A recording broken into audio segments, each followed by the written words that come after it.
Seattle Children's admits that 7 patients died in the last 20 years from Aspergillus mold flowing through the air handling systems in its operating rooms. Now, lawyers on behalf of 19 other patients who claim they got mold infections at the hospital are targeting the Seattle Children's maintenance practices. Your Honor, this case is about a dirty building. In this court hearing today, plaintiffs' lawyers asked the judge to allow their case to be decided as what's called a premise liability case instead of a medical malpractice case.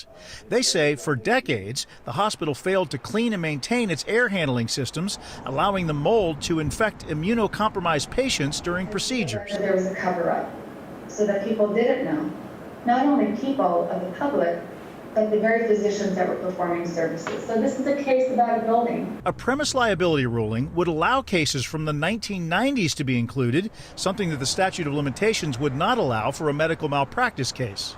The plaintiffs say the mold has sickened far more patients for far longer than the hospital has admitted. Seattle Children's denies that and says many patients may not have been affected at the hospital because Aspergillus is a common mold. Whose infections, if any, were actually caused by exposure in children? The court's ruling will impact lawsuit plaintiffs like Athena, who claims the hospital didn't tell her that she was infected with mold during a procedure several years ago. I just that there needs to be some sort of accountability.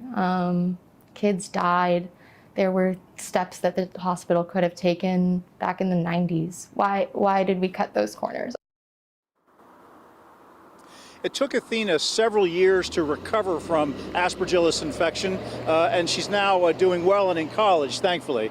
Judge Dean Lum says that rulings on both the motions filed, both the motion for a class action and to certify this case as a premise liability case, those decisions may take 60 days or so. I'm Chris Ingalls reporting live in Seattle.